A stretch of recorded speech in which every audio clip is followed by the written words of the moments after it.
Hello बच्चों, आप सबका स्वागत है इस लेक्चर में। इलेक्ट्रोकेमिस्ट्री का ये छठा लेक्चर होने जा रहा है।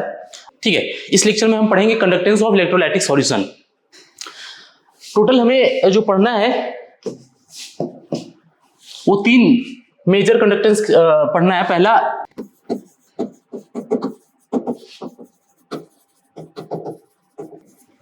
दूसरा मोलर कंडक्टेंस और तीसरा इक्विवेलेंट कंडक्टेंस। इक्विवेलेंट कंडक्टेंस, ठीक है। जो पहला है स्पेसिफिक कंडक्टेंस, ये बहुत ही सिंपल है। आप लोगों ने अभी तक जो पढ़ रखा है फिजिक्स में कंडक्टिविटी, ठीक है। स्पेसिफिक कंडक्टेंस कुछ नहीं है, ये कंडक्टिविटी ही है।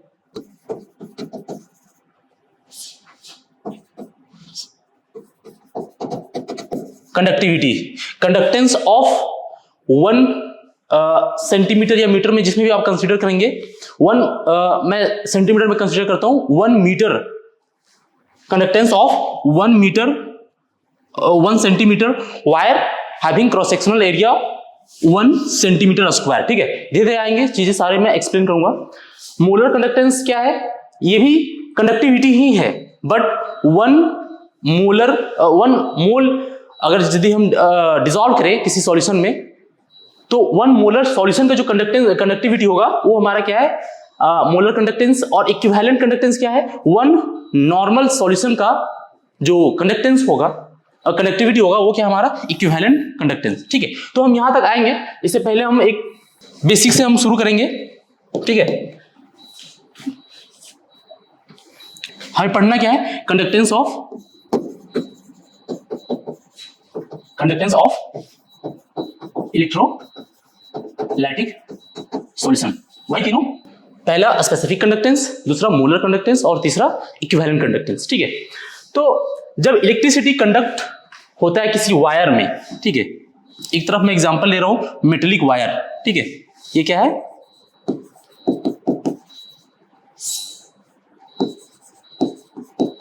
Metal wire.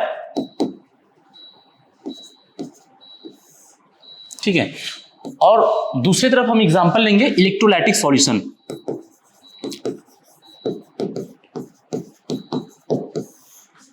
जो चीजें आपने अभी तक पढ़ रखा है मेटल वायर के लिए, रेजिस्टेंस, कंडक्टेंस, रेजिस्टिविटी, कंडक्टिविटी, वो सारा का सारा इलेक्ट्रोलाइटिक सॉल्यूशन के लिए भी वैलिड रहेगा अप टू स्पेसिफिक कंडक्टेंस। अब वहां से हमें 2 एक्स्ट्रा चीजें ऐड करनी है।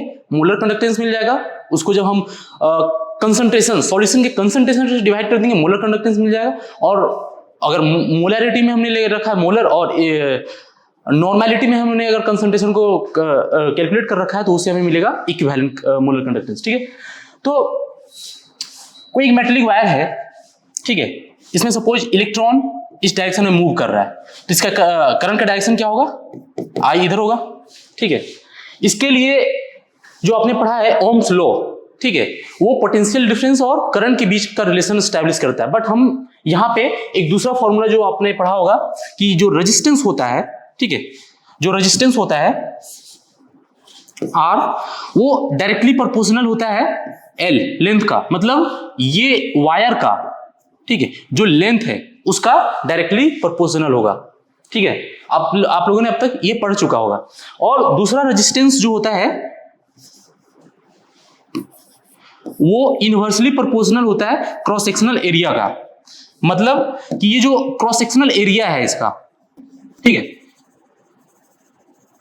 ये जो क्रॉस सेक्शनल एरिया है,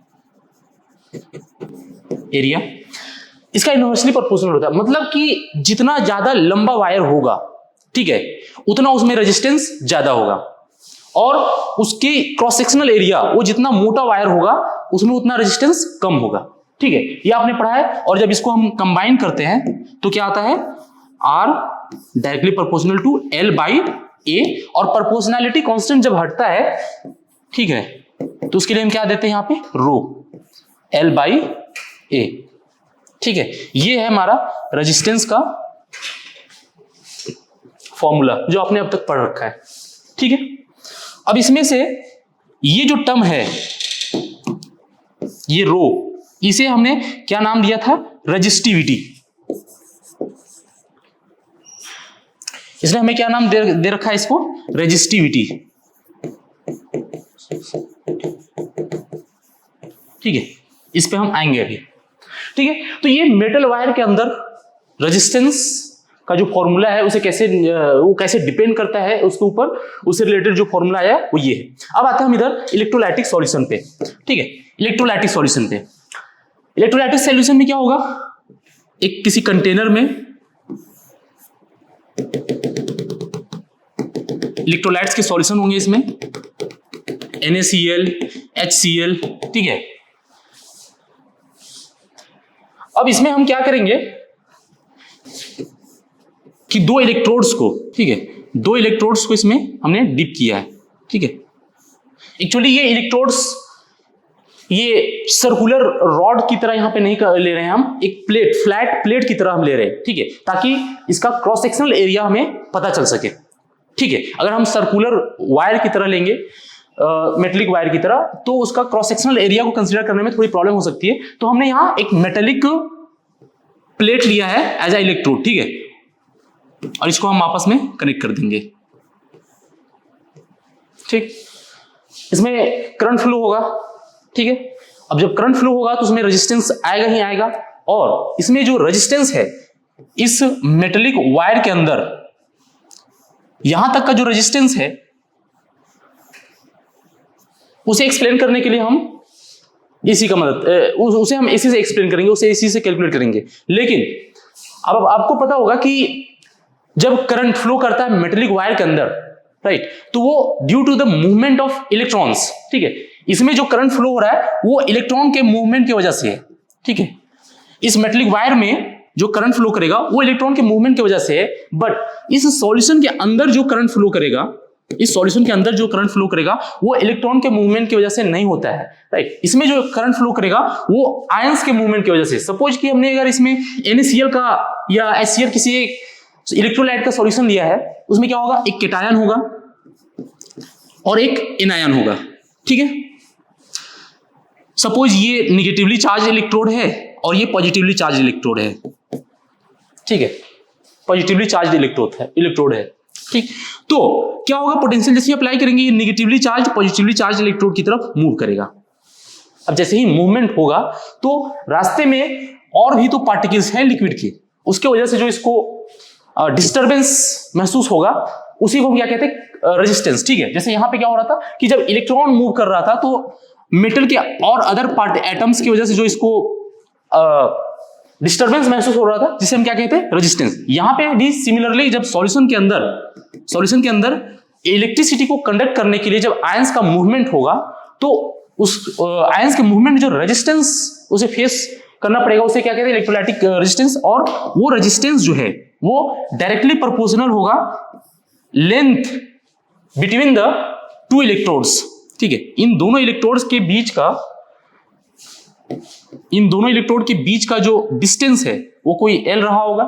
ठीक है, जितना ज्यादा डिस्टेंस रहेगा दोनों इलेक्ट्रोड के बीच, उतना ज्यादा रेजिस्टेंस, ये आयंस को मूव करने में उतना ज्यादा प्रॉब्लम होगा, उतना ज्यादा रेजिस्टेंस होगा। ठीक है, दूसरा, resistance is inversely proportional to cross sectional area. ये जो मेटेलिक सरफेस है, ठीक है, ये जो मेटेलिक सरफेस है इसका कुछ ना कुछ सरफेस एरिया होगा अपना। ठीक है, सपोज ये A है, तो जितना ज्यादा सरफेस एरिया होगा रेजिस्टेंस उतना ही कम होगा, मतलब कि उतना ही आसानी से ये जो आयंस हैं वो इलेक्ट्रोड के सरफेस पे आएंगे और अपना इलेक्ट्रॉन को एक्सचेंज करेंगे। ठीक है, केटायन अगर यहां पे गया तो आसानी से इलेक्ट्रॉन ले सकता है, एनायन अगर इस इलेक्ट्रोड पे आया तो अपना इलेक्ट्रॉन रिलीज कर सकता है। ठीक है, तो जब इन दोनों को हम कंबाइन करेंगे तो क्या आएगा, R is directly proportional to L by A। ठीक है, प्रोपोर्शनैलिटी कांस्टेंट हटेगा, क्या बनेगा, L बाई A। ठीक है, और यहां पे जो ये आया है प्रोपोर्शनैलिटी कांस्टेंट, इसे भी क्या कहते हैं हम, रेजिस्टिविटी। बिल्कुल सिमिलर है जो आप लोगों ने अब तक भी पढ़ रखा है। ठीक है, इसे रेजिस्टिविटी कहते हैं। यहां तक सब समझ में आया। ठीक, अब आते हैं इसके यूनिट्स पे। हमारे पास रेजिस्टेंस आया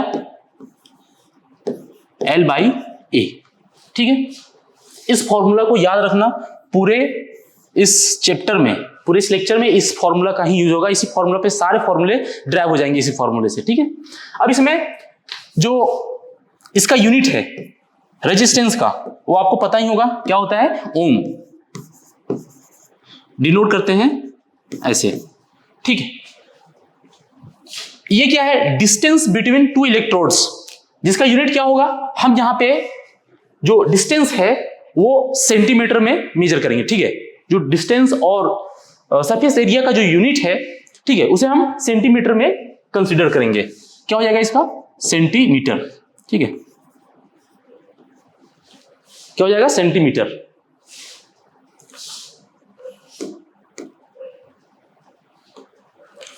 ठीक, और सरफेस एरिया क्या हो जाएगा, सेंटीमीटर स्क्वायर, ठीक है। आपको ये रेजिस्टेंस का यूनिट पता है। यहां से अगर हम इसको इस इक्वेशन को सिंप्लीफाई करना चाहें तो resistivity is equal to, area उधर चला जाएगा, R A divided by L, ठीक है। अगर हम रेजिस्टिविटी का यूनिट निकालना चाहे तो क्या होगा, resistivity is equal to, resistance का क्या होगा, ओम, ठीक है। रेजिस्टेंस का ओम हो गया, सरफेस एरिया का centimetre square divided by centimetre. Centimetre से सेंटीमीटर कैंसिल हो जाएगा, क्या आएगा, ओम सेंटीमीटर। ये है हमारा रेजिस्टिविटी, ठीक है, रेजिस्टिविटी। अब रेजिस्टिविटी कहते किसे हैं, इसे समझना आवश्यक है, ठीक है, क्योंकि इसी से हमारा क्या मिलेगा आगे, कंडक्टिविटी, और उसी कंडक्टिविटी को हम क्या कहते हैं, स्पेसिफिक कंडक्टिविटी, स्पेसिफिक कंडक्टेंस, और उसी को जब हम उसमें कंसंट्रेशन का टर्म इन्वॉल्व करेंगे तो मिल जाएगा हमें क्या, मोलर कंडक्टेंस और इक्विवेलेंट कंडक्टेंस, ठीक है। तो ये कंडक्टेंस की वैल्यू, ये कंडक्टेंस कहते किसे हैं, अगर यदि हम इस इक्वेशन में अगर देखें,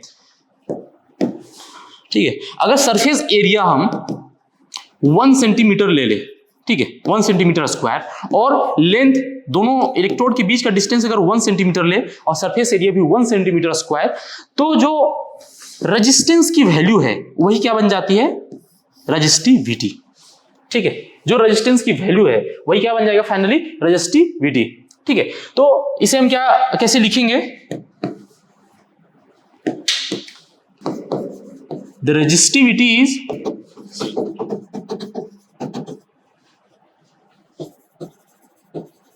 numerically equal to the resistance of the solution, ठीक है। यहां तक हमने भी आपका जो मेटेलिक वायर है उसके कंडक्टेंस रेजिस्टेंस के बारे में बात किया, ठीक है। अब यहां से हम जितना भी आगे पढ़ेंगे वो सारा सारा इलेक्ट्रोलाइटिक सॉल्यूशन के लिए होगा, ठीक है, इस चीज को ध्यान रखना, ठीक।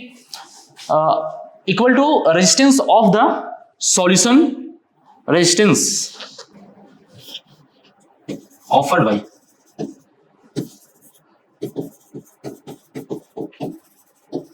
when the electrode separated by 1 centimeter and cross sectional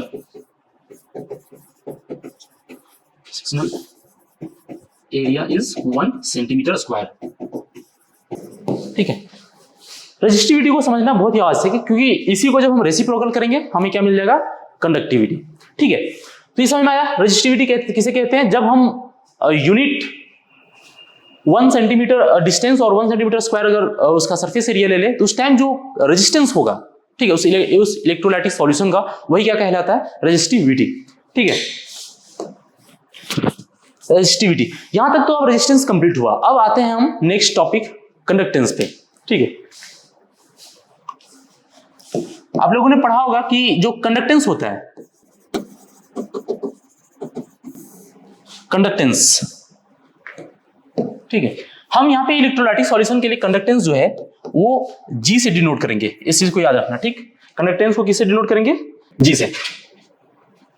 जो कंडक्टेंस होता है वो रेसिप्रोकल होता है रेजिस्टेंस का, ठीक है।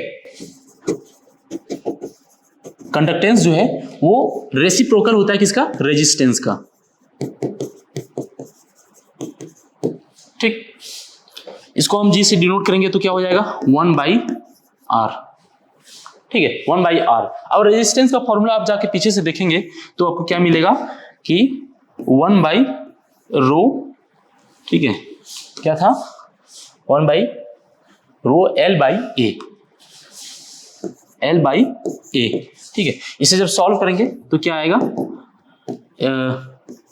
A डिवाइडेड बाई ρ L, ठीक है। ये क्या है हमारा कंडक्टेंस,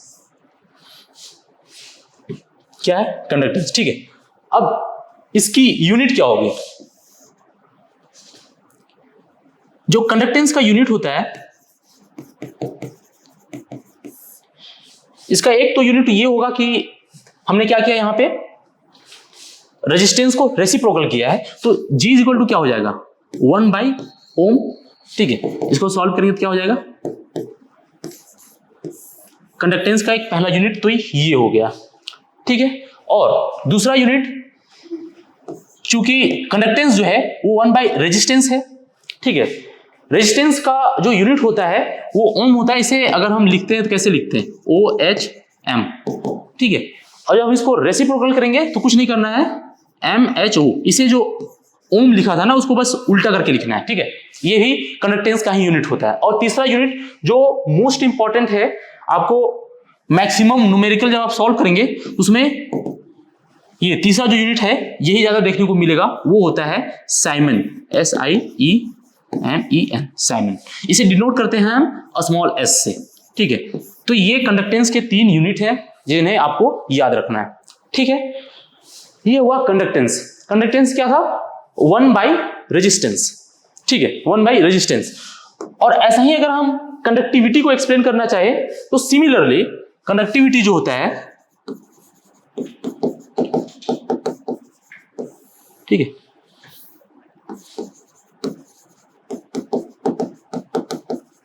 कंडक्टिविटी जो है वो क्या होता है, यहां पे कंडक्टिविटी को हम डिनोट करेंगे K से, ठीक है। इसका नोटेशन याद रखना, K से, इसको K से डिनोट करेंगे। कंडक्टिविटी जो है K, वो क्या होता है 1/रेजिस्टिविटी, जिसे मैंने अभी पीछे डिनोट किया था रो से, ठीक है। तो रेजिस्टिविटी, अब इसका फॉर्मूला पीछे से देखेंगे क्या है, रो इज इक्वल टू RA/L। इसको हम उठा के इस इक्वेशन में पुट कर देंगे यहाँ पे, K is equal to 1/RA/L, ठीक है। K is equal to L ऊपर चला जाएगा, 1/R हो जाएगा और L/A, ठीक है। अभी पीछे मैंने बताया है कि 1/R क्या कहलाता है, 1/R ये कंडक्टेंस है, जिसे डिनोट हमने किससे किया था, G से, G L/A, ठीक है। ये क्या मिल गया हमें, कंडक्टिविटी। इसे क्या कहते हैं, कंडक्टिविटी, और इसे दूसरे शब्दों में कहते हैं क्या, स्पेसिफिक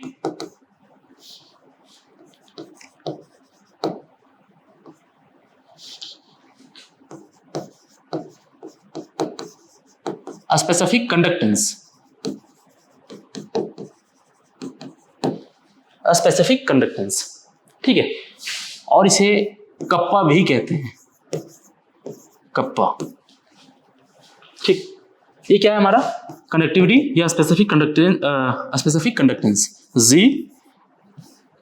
L/A, ये हो गया इसका फॉर्मूला, ठीक है। इस लेक्चर में मैक्सिमम हम फॉर्मूला और उसे कैसे यूज करेंगे, उसका जो यूनिट क्या होगा, ठीक है, उसी के बारे में पढ़ेंगे, क्योंकि यहां से डायरेक्ट न्यूमेरिकल ही पूछा जाता है, फॉर्मूला बेस्ड न्यूमेरिकल ही क्वेश्चन में आते हैं, एग्जाम में आते हैं, ठीक। तो ये हो गया इसका फॉर्मूला। अब इसका यूनिट पे हम आते हैं, यूनिट क्या होगा इसका, K इज इक्वल टू, ये क्या हमारा कंडक्टेंस। कंडक्टेंस का यूनिट मैंने पीछे 3 यूनिट यहाँ पे मैंने लिख रखे हैं, पहला पर ओम, मोह और दूसरा साइमन, ठीक है। तो हम साइमन यहाँ पे लेते हैं, साइमन हो गया ये। और ये क्या है हमारा L/A, length, distance between 2 electrodes क्या होगा, सेंटीमीटर में divided by centimetre square, K is equal to S per centimetre. ये स्पेसिफिक कंडक्टेंस का क्या हो गया फॉर्मूला, यूनिट। साइमन की जगह पे हम क्या लिख सकते हैं, पर ओम, ठीक। और तीसरा क्या हो सकता है,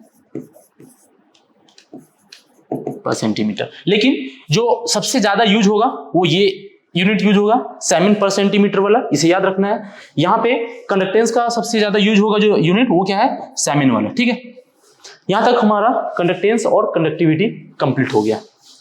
अब आते हैं इसमें एक नया जो टर्म है वो L/A पे। ठीक, L/A पे, इसे हम कहते हैं सेल कांस्टेंट। ये बहुत ही इंपॉर्टेंट, सेल कांस्टेंट ये बहुत इंपॉर्टेंट होता है जब आप न्यूमेरिकल सॉल्व करेंगे। ठीक है, सेल कांस्टेंट, सेल कांस्टेंट इसे किसे कहते हैं, cell constant.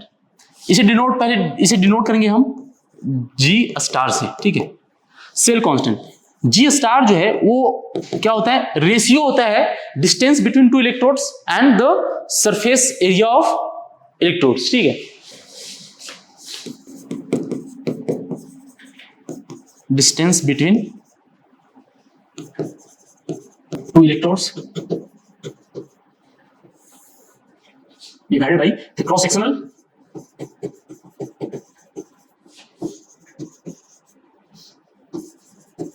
Area of electrode. ठीक, G स्टार क्या हो जाएगा, L डिवाइडेड बाई A। ठीक है, इसे क्या कहते हैं हम, सेल कांस्टेंट। पिछले इक्वेशन में हम देखें तो क्या था, K is equal to ZL/A, K is equal to ZL/A, K is equal to G star. ये हमारा हो गया स्पेसिफिक कंडक्टेंस का formula in the term of conductance and cell constant. ये क्या है, कंडक्टेंस है,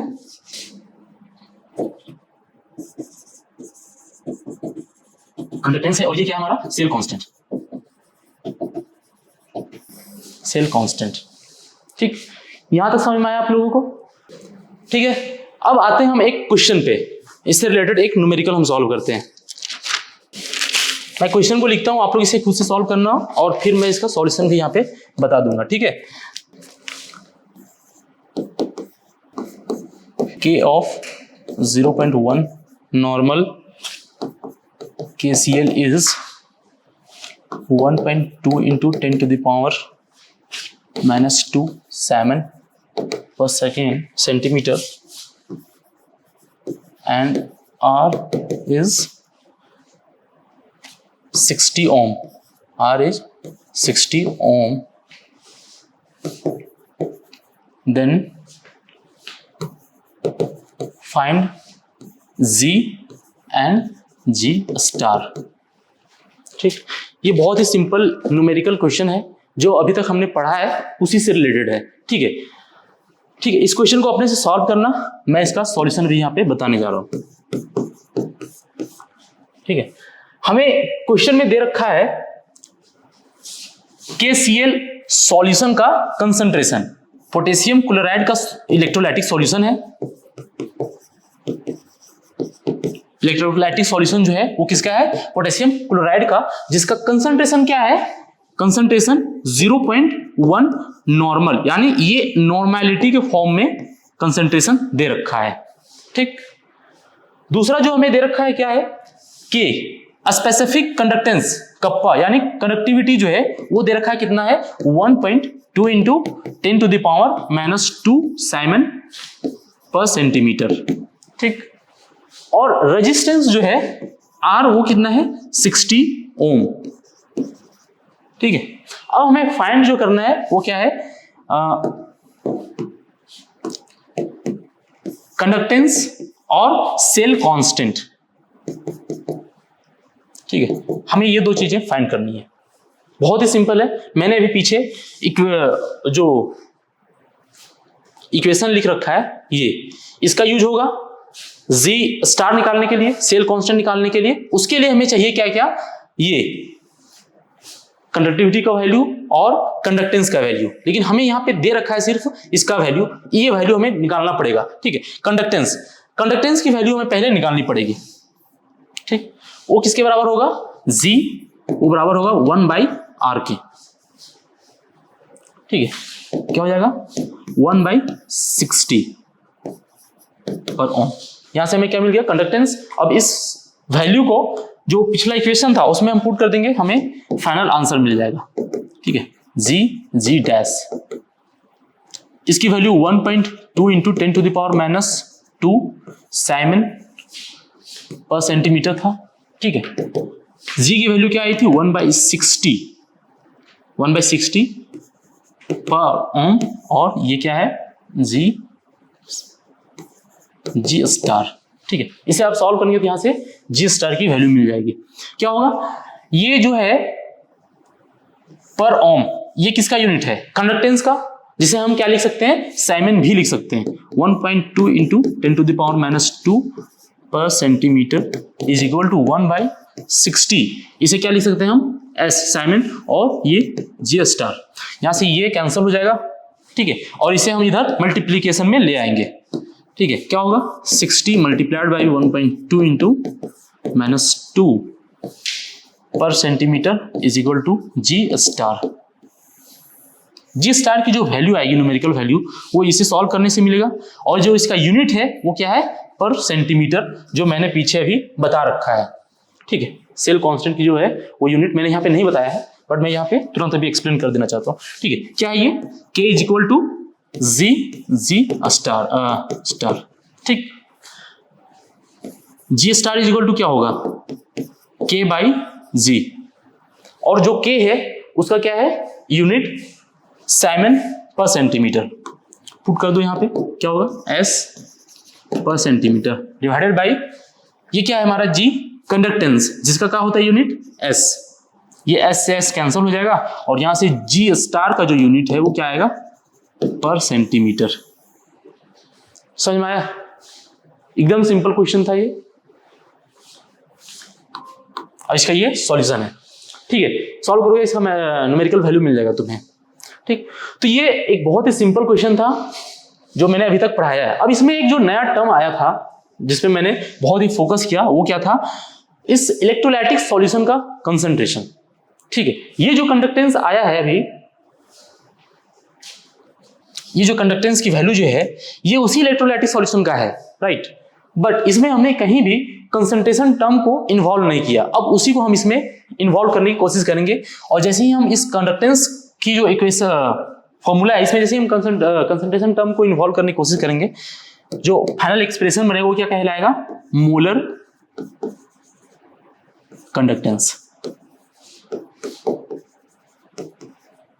मोलर कंडक्टेंस। ठीक है, इसे हम डिनोट करेंगे किससे, लेमडा एम से। ठीक है, मोलर कंडक्टेंस कहते किसे, मोलर कंडक्टेंस। मोलर कंडक्टेंस कुछ नहीं, ये कंडक्टिविटी ही है। जब इलेक्ट्रोलाइटिक सॉल्यूशन को, ठीक है, यहां पे हमने इलेक्ट्रोड लगा रखा है।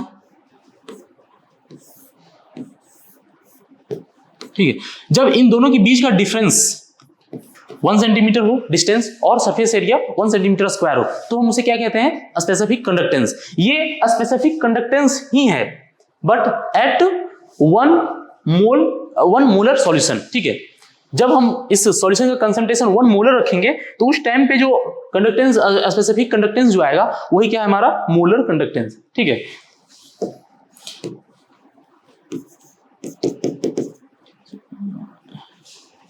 it is a conductivity of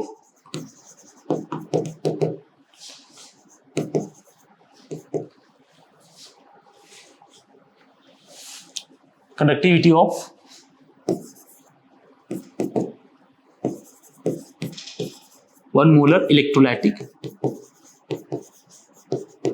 solution। ठीक, इसका ये छोटा सा डेफिनेशन है, और इसका जो फॉर्मूला होता है, ठीक है, वो बहुत ही इंपॉर्टेंट है। इससे क्वेश्चन डायरेक्ट आते एग्जाम में, के मल्टीप्लाइड बाई 1000 डिवाइडेड बाई, यहाँ पे ये मल्टीप्लीकेशन में है,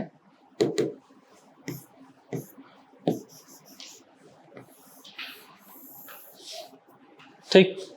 यहाँ पे जो के है उसके बारे में तो आपको पता ही है, क्या ये, स्पेसिफिक कंडक्टेंस। ये क्या है, स्पेसिफिक कंडक्टेंस, ठीक।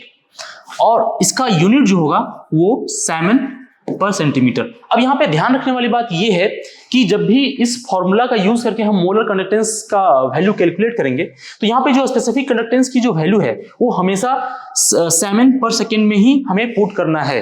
अगर यदि यहाँ पे यूनिट जो है वो अगर सेंटीमीटर की जगह पे मीटर हुआ, ठीक है, तो ये इक्वेशन वहां पे सही रिजल्ट नहीं देगा, ठीक है। इस इक्वेशन को फाइनली जो सॉल्व करके ये जो इक्वेशन लिखा गया है वो इसलिए लिखा गया है ताकि यहाँ पे स्पेसिफिक कंडक्टेंस का जो वैल्यू है वो 7 पर सेकेंड पर सेंटीमीटर में हो, ठीक है। इस चीज को ध्यान रखना। अब कैसे अगर दूसरे यूनिट में दिया हुआ रहेगा तो उसको हम कैसे सेंटीमीटर में लाएंगे वो मैं अभी बताऊंगा, ठीक है। दूसरा है एम, ये क्या है, कंसंट्रेशन ऑफ सॉल्यूशन,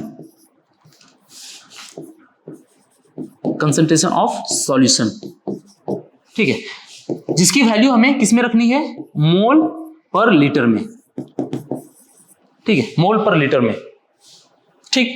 तो ये इक्वेशन से जो वैल्यू आएगा मोलर कंडक्टेंस का वो सही होगा, ठीक है। जैसे मैंने कह दिया कि K इज इक्वल टू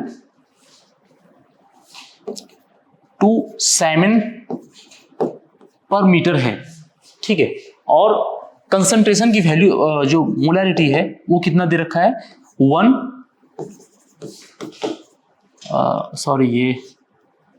2 मोल पर लीटर, ठीक है। अब इसमें से अगर हम कह रहे कि मोलर कंडक्टेंस की वैल्यू क्या होगी, ठीक है, तो कैसे कैलकुलेट करेंगे, ये छोटा सा न्यूमेरिकल है उस टॉपिक से रिलेटेड, ठीक है। फॉर्मूला आपको पता ही है,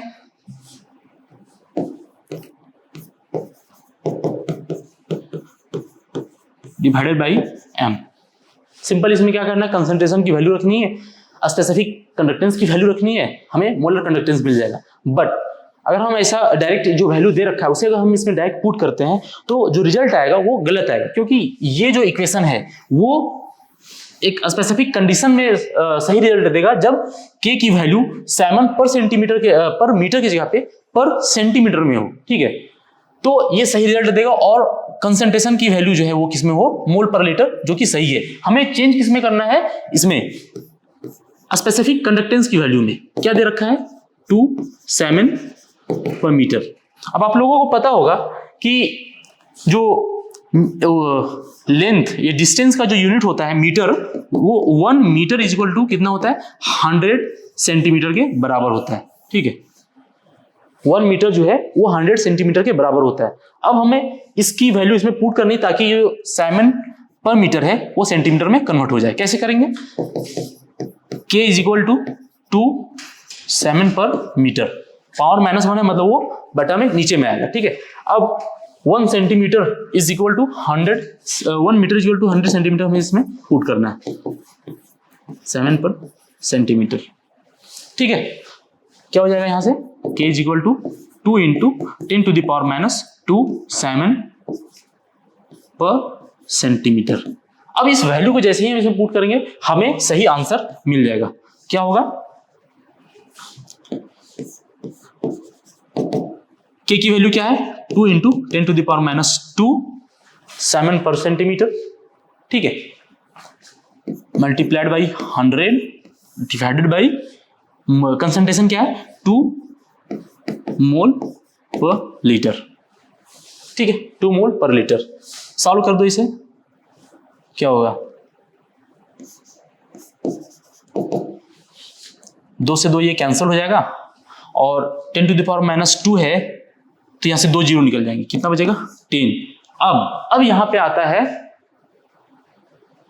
इसकी यूनिट क्या होगी, इसका न्यूमेरिकल मोलर कंडक्टेंस का न्यूमेरिकल वैल्यू तो आ गया, इसका यूनिट क्या होगा, इसका यूनिट क्या होगा, सेमन सेंटीमीटर स्क्वायर पर मोल, ठीक है, ये इसका यूनिट होगा। अब आते हैं हम इसके यूनिट पे कि आखिर ये यूनिट आया कहां से, ये इतना यूनिट होगा इसका कैसे, ठीक है। हमने फॉर्मूला क्या लिखा था मोलर कंडक्टेंस का, K multiplied by 100 divided by M, ठीक है। यहां पे जो M है, ठीक है, यहां पे जो M है वो क्या है, मोल पर लीटर, ठीक है, मोल पर लीटर है। ठीक है, अब यहां पे आपको एक चीज समझना पड़ेगा कि जो वॉल्यूम होता है, ये लीटर क्या बता रहा है, किसी भी लिक्विड का वॉल्यूम। ठीक है, क्या है ये, किसी लिक्विड का वॉल्यूम। ठीक है, क्या है ये, वॉल्यूम।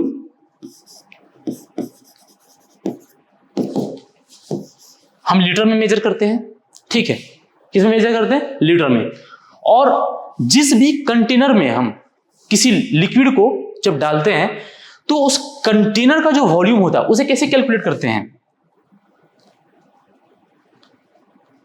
सपोज कि अगर क्यूबिकल कोई कंटेनर है तो उसका क्या होगा, वॉल्यूम सेंटीमीटर क्यूब। ठीक है, और ये इसके बराबर हो जाएगा एल, लीटर के बराबर। इसको हम यहां पे पुट कर देंगे, क्या हो जाएगा, मोल पर सेंटीमीटर क्यूब। ठीक है, अब इसे हम उसमें पुट कर देंगे। अब यहां से हम न्यूमेरिकल वैल्यू है उसे नहीं लेंगे, क्योंकि हमें यहां से यूनिट निकालना है कि इसकी यूनिट क्या होगी। के की वैल्यू क्या होगा, 7 पर सेंटीमीटर, और कंसंट्रेशन की वैल्यू क्या होगा, मोल डिवाइडेड बाय सेंटीमीटर क्यूब। ठीक, ये सेंटीमीटर ऊपर चला जाएगा, क्या हो जाएगा, 7 पर सेंटीमीटर, साथ में centimetre cube divided by mole. ठीक है, पावर -1 और पावर +3, क्या बचेगा फाइनल, पावर 2, 7 स्क्वायर, और ये मोल को जब ऊपर ले जाएंगे तो हमें पावर में -1 लगाना पड़ेगा। ठीक है, तो ये हो गया मोलर कंडक्टेंस का यूनिट, उसका ये फॉर्मूला, और इससे रिलेटेड एक सिंपल बहुत ही आसान सा क्वेश्चन। ठीक है, अब आते हैं, ये यहां तक कंप्लीट हो गया मोलर कंडक्टेंस। अब लास्ट जो हमारे पास है वो क्या है, इक्विवेलेंट कंडक्टेंस। ठीक है, इक्विवेलेंट कंडक्टेंस।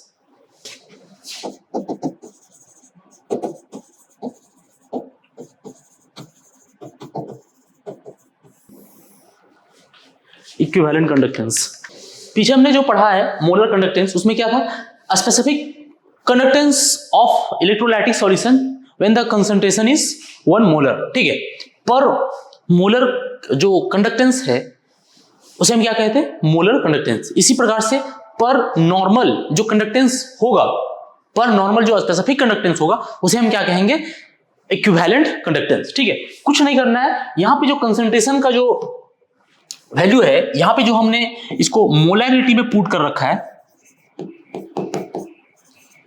ठीक है, इसी को हमें चेंज करना है किसमें, नॉर्मैलिटी में। ठीक है, सिंपल है, बस सिर्फ कंसंट्रेशन का जो यूनिट है उसे हमें चेंज करना है, हमें मिल जाएगा क्या, इक्विवेलेंट कंडक्टेंस। क्या है ये, it is specific conductance, specific conductance of electrolytic solution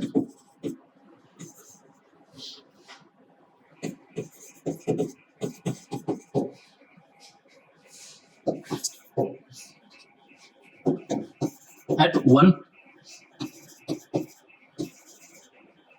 normal solution.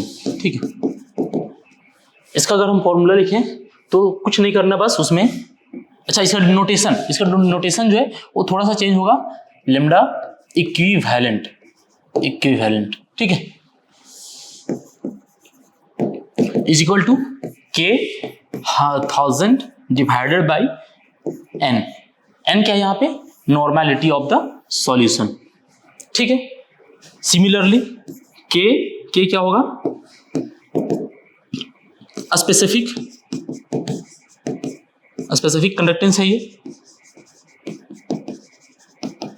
क्या ये स्पेसिफिक कंडक्टेंस हमें लेना किसमें, 7 पर सेंटीमीटर में, और ये क्या है हमारा, normality concentration of solution, normality, इसका यूनिट हमें किस में लेना है, ग्राम इक्विवेलेंट पर लीटर। ठीक है, नॉर्मैलिटी का ये यूनिट होता है ग्राम इक्विवेलेंट पर लीटर। ठीक है, तो हमें क्या मिल जाएगा यहाँ पे, इक्विवेलेंट कंडक्टेंस। ठीक है, इससे रिलेटेड क्वेश्चन मैं क्या कराऊं, बस इसी में अगर आप चेंज कर देंगे यहाँ पे नॉर्मैलिटी, ये 2 मोलर के जगह पे 2 नॉर्मल ले ले two gram equivalent per litre जो वैल्यू है वही आ जाएगा। ठीक है, अब आते हैं इसके यूनिट पे। ठीक है, इसके यूनिट पे क्या होगा, यूनिट इसका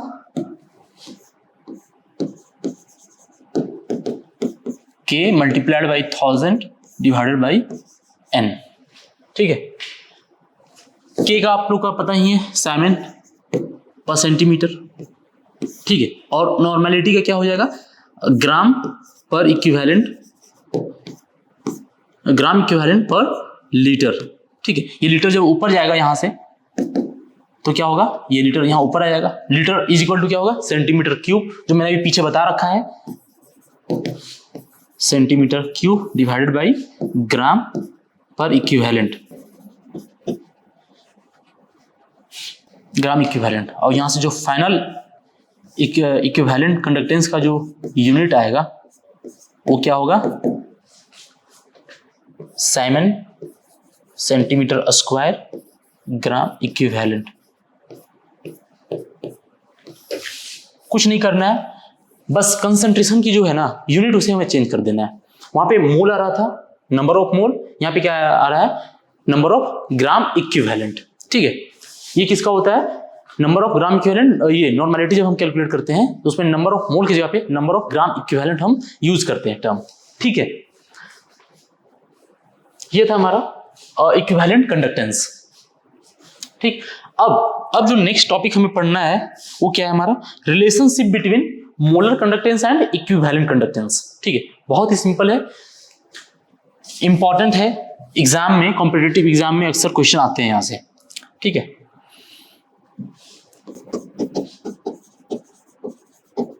रिलेशन बिटवीन मोलर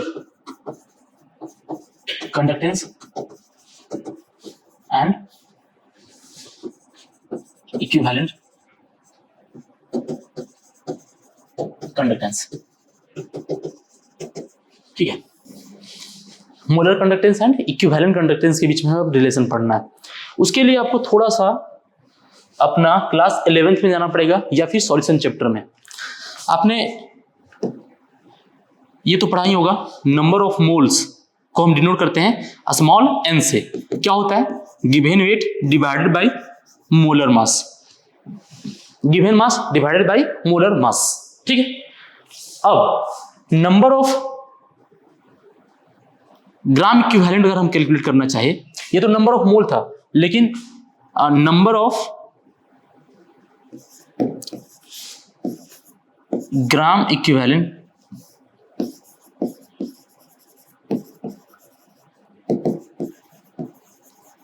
कैलकुलेट करना चाहे तो उसके लिए हमें क्या करना पड़ता है, given weight divided by molar mass. यहाँ पे नहीं, ये मोलिकुलर वेट नहीं यहाँ पे देना है, यहाँ पे हमें इक्विवेलेंट वेट से हमें इसे डिवाइड करना पड़ता है। क्या होता है, इक्विवेलेंट वेट। ठीक है, इक्विवेलेंट वेट, बस डिफरेंस यहाँ पे बस इन्हीं दोनों चीजों का है। इसका यूज हम करते हैं किसमें, मोलैरिटी में।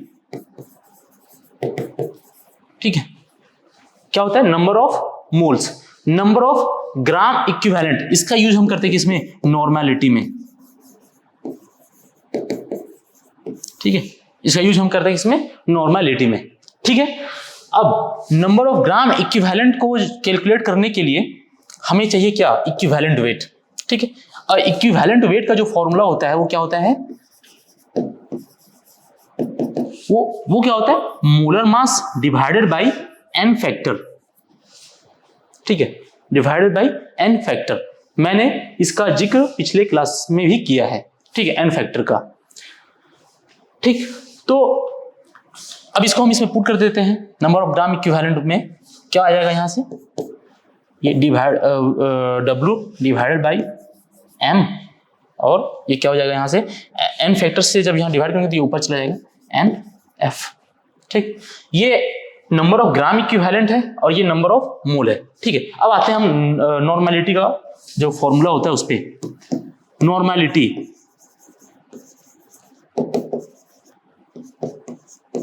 n इज इक्वल टू क्या हो जाता है, number of gram equivalent divided by volume, number of gram equivalent divided by volume. ठीक है।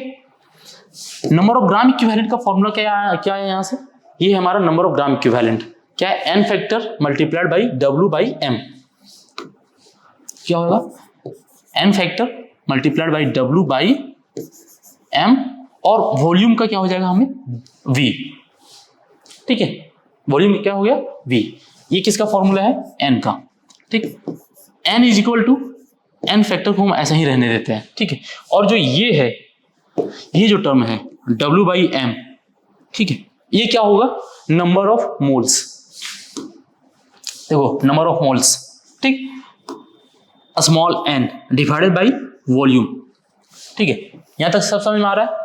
अब number of mole divided by volume, ये क्या है, ये है हमारा मोलैरिटी, ठीक है, ये क्या है हमारा मोलैरिटी, मोलैरिटी जिसे हम डिनोट करते हैं कैपिटल M से, क्या हो जाएगा, n is equal to NF into M। यहां तक समझ में आया। हमें मोलर कंडक्टेंस और इक्विवेलेंट कंडक्टेंस के बीच रिलेशन निकालने से पहले नॉर्मेलिटी और मोलैरिटी के बीच का रिलेशन पता होना चाहिए, जो मैंने अभी यहाँ पे कैलकुलेट करवाया है। अब आते हैं फाइनल इक्वेशन इक्विवेलेंट कंडक्टेंस के ऊपर। इक्विवेलेंट कंडक्टेंस का फॉर्मूला आप कॉपी खोल के देख सकते हैं पीछे, क्या है, K 1000 डिवाइडेड बाई n, ठीक है। n का जो अभी आया है इक्वेशन, क्या आया है, K 1000 डिवाइडेड बाई n, क्या है, n फैक्टर बाई m, ठीक है, n factor by m। n factor को हम इधर ले आते हैं, ठीक है, क्या होगा, इधर आने के बाद ये मल्टीप्लीकेशन में आ जाएगा इसके, n factor equivalent weight is equal to K 1000 by m। अब अभी मैंने पीछे ही बताया है मोलर कंडक्टेंस का फॉर्मूला क्या होता है, K into 1000 divided by m, ये क्या है हमारा molarity, m is equal to NF, ये हमारा रिलेशन आ गया किसके बीच में, मोलर कंडक्टेंस और इक्विवेलेंट कंडक्टेंस के बीच में, ठीक है, मोलर कंडक्टेंस और इक्विवेलेंट कंडक्टेंस के बीच में रिलेशन आ गया। Number of mole, number of gram equivalent, number of gram equivalent normality में यूज होता है, नंबर ऑफ मोल मोलैरिटी में यूज होता है। अब यहां से मैंने नॉर्मेलिटी का फॉर्मूला लिखा, number of gram equivalent divided by volume, number of gram equivalent से NF को आगे कर दिया, और वेट बाय मोलर में वेट बाय मोलिकुलर वेट, ये नंबर ऑफ मोल्स बन गया हमारा, डिवाइडेड बाय वॉल्यूम, ये हमारा मोलैरिटी बन गया। ये नॉर्मेलिटी और मोलैरिटी के बीच में एक रिलेशन आ गया हमारे पास। अब नंबर ऑफ ये ग्राम इक्विवेलेंट इक्विवेलेंट कंडक्टेंस का फॉर्मूला ये है, इसमें हमने नॉर्मेलिटी का जो रिलेशन है मोलैरिटी के साथ वो रखा। यहाँ से हमारे पास क्या आ गया, हमारा मोलर कंडक्टेंस और इक्विवेलेंट कंडक्टेंस के बीच का रिलेशन, ठीक है, यहाँ तक समझ में आया। अब यहाँ पे जो एक नया टर्म आया है, क्या है वो, n फैक्टर, ठीक है, n फैक्टर। अभी मैंने पिछले ही लेक्चर में बता रखा था n फैक्टर के बारे में। वहां पे जो n फैक्टर था उसकी वैल्यू क्या थी, number of electron involve in redox reaction, ठीक है, number of electron involve in redox reaction, ठीक है। लेकिन यहाँ पे जो होगा n फैक्टर का जो वैल्यू होगा वो आप क्लास 11 में भी पढ़े होंगे, जब आप ये बेसिक कॉन्सेप्ट ऑफ केमिस्ट्री पढ़ रहे होंगे कि जब कंसंट्रेशन टर्म निकालते हैं, नॉर्मेलिटी जब निकालते हैं, तो उसमें n फैक्टर का यूज होता है। मैं यहाँ पे बता दे रहा हूँ क्या होगा, n factor is equal to different chemical species के लिए n फैक्टर की वैल्यू डिफरेंट होती है, जैसे KCl, ठीक है। तो इसको हम ब्रेक करेंगे तो क्या होगा, ये K प्लस और Cl माइनस में। अब इसमें हमें देखना ये है कि किसी एक आयनिक स्पीसीज जो है वो केटायन हो या एनायन। केटायन का देखना है तो टोटल केटायन कितने हैं, टोटल पॉजिटिव चार्ज कितने, वो क्या हो जाएगा यहाँ पे n फैक्टर कितना है 1, या फिर एनायन अगर हम देखना चाहिए तो टोटल एनायन कितने हैं 1, मतलब केटायन और एनायन दोनों बराबर है, कितना है 1 1, इसका n फैक्टर क्या हो जाएगा 1, ठीक है। ऐसा ही दूसरा अगर हम एग्जांपल लेना चाहिए किसका, H2SO4 का, किसका, H2SO4 का, क्या होगा, ये जब ब्रेक करेगा H प्लस में 2 ठो और प्लस SO4 2 माइनस में, ठीक है। अब देखो कि इसमें केटायन या फिर एनायन दोनों में से कोई एक कितने हैं, 2 है। एनायन को अगर देखें तो 2 एनायन, टू नेगेटिव चार्ज, या कैटायन को देखें तो 2 H+ है, मतलब एक हाइड्रोजन के ऊपर एक ही पॉजिटिव चार्ज है, बट यहाँ पे 2 हाइड्रोजन है, यानी टोटल चार्ज कितना हो गया 2। तो इसके लिए क्या हो जाएगा, n फैक्टर की वैल्यू 2, ठीक है, n फैक्टर की वैल्यू हो जाएगी 2।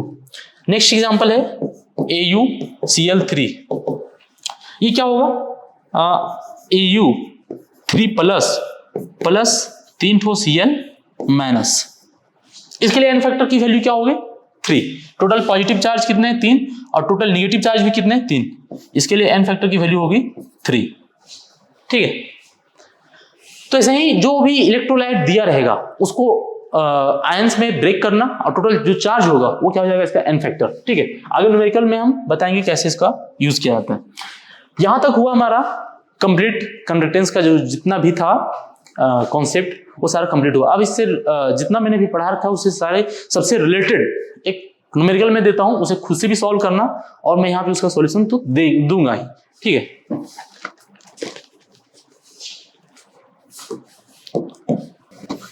क्वेश्चन है the resistance of 0.1 normal of formic acid is 200 ओम। ये 200 है, 200 ओम, and cell constant is 2 per centimetre, ठीक। अब इसमें हमें कैलकुलेट जो करना है वो देखो, कंडक्टेंस की वैल्यू हमें कैलकुलेट करनी है, दूसरा स्पेसिफिक कंडक्टेंस की वैल्यू कैलकुलेट करनी है, और चौथा इक्विवेलेंट कंडक्टेंस। हमें ये 4 वैल्यूज यहां से कैलकुलेट करनी है। मैंने पिछले क्वेश्चन जो भी एक्सप्लेन किया था उसमें ये दोनों टर्म थे, ठीक है, ये नहीं था। इसके लिए हमें कंसंट्रेशन का टर्म बीच में लाना पड़ेगा, ठीक है। पहले क्वेश्चन में जो दे रखा है उसे मैं पहले यहाँ पे सारा लिखता हूं। क्या दे रखा है, कंसंट्रेशन किसमें है, नॉर्मेलिटी के टर्म में है, मतलब n इज इक्वल टू क्या है 0.1 नॉर्मल, ठीक। नेक्स्ट क्या दे रखा है, रेजिस्टेंस, ठीक है, इसका यूनिट से ही पता चल रहा है यहाँ पे ओम में, मतलब ये रेजिस्टेंस ही है। R क्या हो जाएगा 200 ओम, ठीक है। उसके बाद सेल कांस्टेंट दे रखा है यहाँ पे G स्टार, कितना है 2 पर सेंटीमीटर, ठीक है। अब अगर यदि हम G का वैल्यू अगर निकालना चाहे उसके लिए हमें क्या करना पड़ेगा। अब मैंने पीछे ही जस्ट बताया है कि जो G क्या है हमारा कंडक्टेंस क्या होता है, रेसिप्रोकल ऑफ रेजिस्टेंस, ठीक है। तो कंडक्टेंस इज इक्वल टू क्या हो जाएगा हमारा G is equal to 1/R, ठीक है। क्या है 1/200 ओम, ठीक। G इज इक्वल टू 1/200 पर ओम, या फिर इसको साइमन के फॉर्म में लिखना चाहे तो क्या हो जाएगा 1/200 साइमन, ठीक है। ये हमारा हो गया किसका, कंडक्टेंस का वैल्यू, ठीक। अब नेक्स्ट क्या है हमारा स्पेसिफिक कंडक्टेंस। इसकी क्या फॉर्मूला होती है, conductance multiplied by G dash, ठीक। G का वैल्यू यहां से निकल गया है। अब हमें क्या करना है, यहाँ पे मल्टीप्लाई करना है दोनों को, 200 मल्टीप्लाइड बाई 2, यहां से क्या आएगा साइमन, और यहां से क्या आएगा पर सेंटीमीटर, साइमन पर सेंटीमीटर। ये इसका यूनिट हो गया K का। K इज इक्वल टू क्या हो जाएगा 2 से 2 ये कैंसिल हो जाएगा, और ओवरऑल 10⁻⁻² साइमन पर सेंटीमीटर, यहां से साइमन पर सेंटीमीटर, यहां से क्या आ गया हमारा वैल्यू K का, ठीक है। ये किसका वैल्यू है K का, स्पेसिफिक कंडक्टेंस का। ऐसे ही सिंपल क्वेश्चन आते हैं एग्जाम में भी इस टॉपिक से। अब हमें निकालना किसका, मोलर कंडक्टेंस का वैल्यू क्या होता है K multiplied by 1000 divided by m, ठीक है। यहाँ पे जो हमें क्वेश्चन किताब में जो क्वेश्चन दे रखा है, ये यहाँ पे जो मैंने क्वेश्चन दे रखा है, इसमें कंसंट्रेशन की जो वैल्यू है वो नॉर्मेलिटी में दे रखा है, ठीक है। तो हम यहां से भी मोलरिटी निकाल सकते हैं, मैंने पीछे भी बता रखा है कि normality is equal to n times of molarity, ठीक है। या फिर हम पहले इक्विवेलेंट कंडक्टेंस निकाल ले और उसके बाद इस इक्वेशन का यूज कर ले। इस इक्वेशन का यूज करके हम ये मोलैरिटी का वैल्यू निकाल के वहां पे पुट कर सकते हैं, ठीक है। या नहीं तो इस इक्वेशन का यूज करके पहले हम ये निकाल लेंगे, उसके बाद ये निकल जाएगा, ठीक है। दोनों तरीकों से निकाल सकते हैं आप, आंसर सेम आएगा, ठीक। तो पहले मैं यहां पे क्या करूंगा, इक्विवेलेंस निकालूंगा के 1000 डिवाइडेड बाई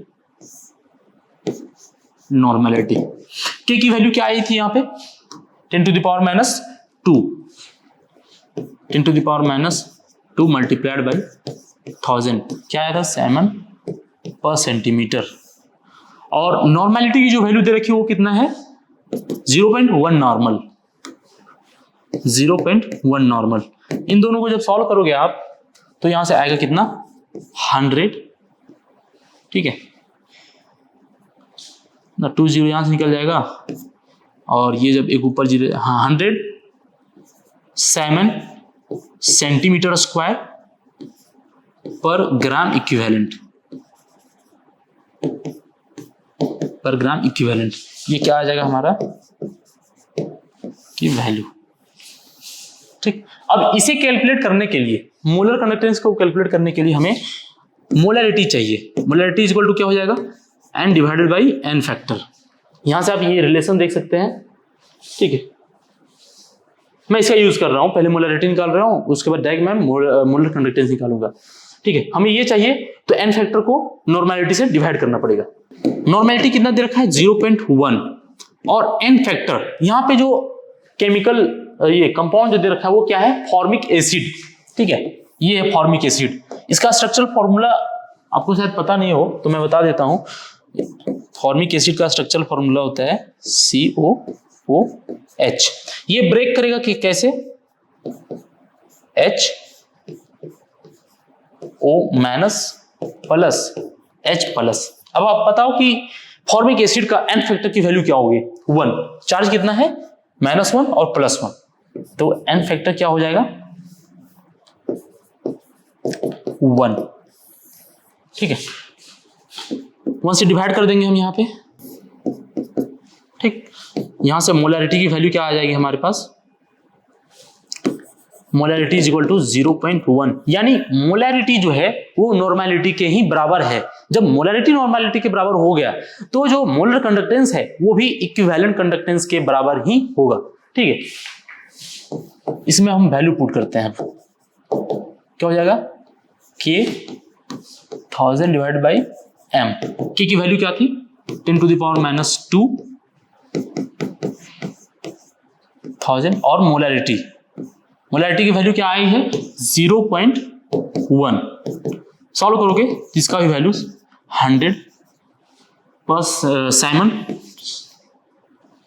सेंटीमीटर स्क्वायर पर मोल होगा यहाँ पे, ठीक है, पर मोल, ठीक। ये था conductance, conductivity, molar conductance, molar equivalent conductance और उससे रिलेटेड न्यूमेरिकल और उससे रिलेटेड जो रिलेशन था दोनों के बीच का वो सारा यहाँ पे कंप्लीट होगा, ठीक है। तो अब यहां से आगे जो हमें पढ़ना है वो है कोहलार्स लॉ, और उससे पहले हमें पढ़ना पड़ेगा फैक्टर्स अफेक्टिंग द कंडक्टेंस, ठीक है। कि दो इलेक्ट्रोलाइटिक्स, किसी भी इलेक्ट्रोलाइटिक सॉल्यूशन में, कोई भी इलेक्ट्रोलाइटिक सॉल्यूशन है इसे, ठीक है, इसमें जो कंडक्टेंस है, जो ये इलेक्ट्रोलाइटिक सॉल्यूशन जो इलेक्ट्रिसिटी को कंडक्ट कर रहा है वो किस किस फैक्टर्स पे डिपेंड करता है, ठीक है। पहले हम वो पढ़ेंगे, उसके बाद फिर हम पढ़ेंगे कि आखिर उसको हम डाइल्यूट करेंगे तो उसका क्या इफेक्ट पड़ेगा, ठीक है, कंडक्टेंस पे। अगर हम उसका कंसंट्रेशन को अगर चेंज करते हैं उससे क्या इफेक्ट पड़ेगा कंडक्टेंस पे। उसके बाद फिर आएगा क्या कोहलार्स लॉ, जो कि हम पढ़ेंगे नेक्स्ट लेक्चर में। आज के लिए इतना ही, थैंक यू।